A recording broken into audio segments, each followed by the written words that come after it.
হাদিসের মধ্যে আছে মুসা নবীর মতো নবী আল্লাহর কাছে হাসরের ময়দানের ব্যাপারে বলছে, আল্লাহ হাসরের মাঠে লা আসআলুকা লিয়াউমা উম্মি ওয়ালা উখতি, আমি আমার মাকে চাই না, আমি আমার বোনকে চাই না, বাল আসআলুকা লিয়াউমা নাফসি, আমি মুসা কেবল আমাকে বাঁচাইতে চাই, আমাকে বাঁচাইতে চাই। আল্লাহ আমাকে বাঁচান। হাসরের মাঠ আমার বড় ভয় হয়, হাসরের মাঠ আমার বড় ভয় হয়। আল্লাহর নবী সাল্লাল্লাহু আলাইহি সাল্লাম বলেন, ইয়াকুব নবী নিজের চোখে দেখবে ইউসুফ নবী ওনার ছেলে দাঁড়াইয়া আছে সামনে, এটা সেই ইউসুফ যার জন্য দুনিয়ায় কানতে কানতে চোখ সাদা বানায় লাইছে।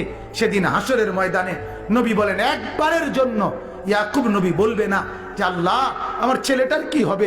ইয়াকুব নবী বলবে, ইয়া রব্বি নফসি নফসি, আল্লাহ আমাকে বাঁচান, আমাকে বাঁচান। ওরটা ও বুঝবে, আমারটা আমি বুঝতেছি।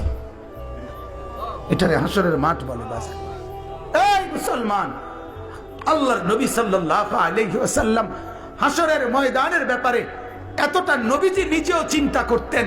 আপনারা সবাই শুনছেন, জানেন, 5 ওয়াক্ত নামাজের পরে ওলামায়ে কেরাম থেকে জিজ্ঞেস করে দেখেন, 5 ওয়াক্ত নামাজের পরে নবীজি নিজে যার হাসরের আখিরাতের মর্যাদার কোনো সীমা পরিসীমা নাই, সেই নবী 5 ওয়াক্ত নামাজের পরে যে কতগুলো দোয়া করতেন, এর মধ্যে একটা দোয়া, নবীজির একটা দোয়া ছিল এটা, আল্লাহুম্মা হাসিবিনি হিসাবান ইয়াসীরা, আল্লাহ এই বন্ধু আমি আপনার, আমারও বড় ভয় লাগে, আমার হিসাবটা সহজ করে দিয়েন। নবীজি বলছেন এই কথা।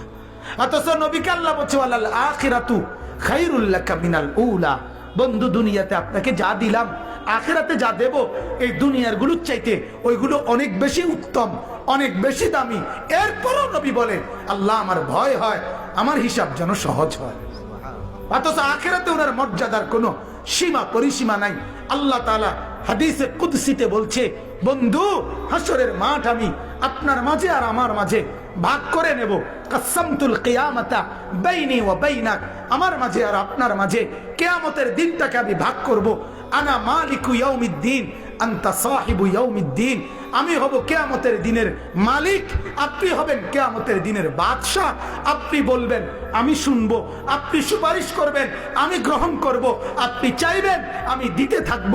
আপনার হাতে আমার ইজ্জতের পতাকা দেব, আপনার জন্য আমার আরশের নিচে মাকামে মাহমুদের আলাদা জায়গা দেব, আপনার জন্য জান্নাতের দরজা প্রথম খোলার উদ্বোধনের অধিকার আপনাকে দেব।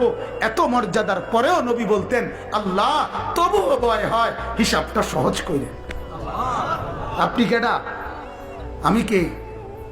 বলেন এই মুসলমান, বলেন সেজদা নাই ঘরের মধ্যে গত 1 বছর 2 বছর আপনার উপযুক্ত ছেলেটা কোনোদিন ফজরের নামাজ পড়ে না, মেয়েটা ফজরের নামাজ পড়ে না, বিবি পর্দা করে না, মেয়ে পর্দা করে না, ঘরের মধ্যে আজ 20 বছর টানা রঙিন টেলিভিশন চলে, নর্তকী নাচে গায় ফুর্তি করে, গানের আওয়াজে বাদ্যে পুরা ঘর জমজমাট, এত নাফরমানির অবস্থায় এই হালাত নিয়ে কবরে গিয়া সুপারিশ কেমনে মিলবে দোস্ত?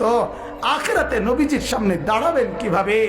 আল্লাহর নবী তো বলবে, উম্মত এভাবে বেজ্জতি করলি কেন?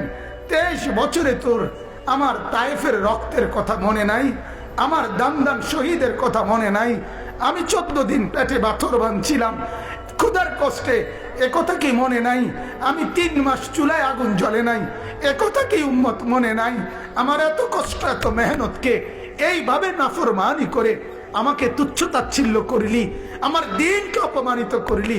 আজ কেন বলবো, আজ কিভাবে বলবো আমি মাওলার কাছে? বল উম্মত।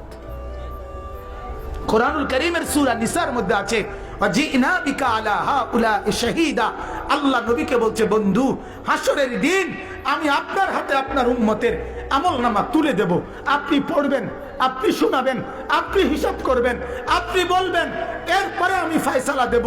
আপনি সায়া সায়া কইবেন। তাফসীরে আল্লাহর কসম এই কথা স্পষ্ট আছে।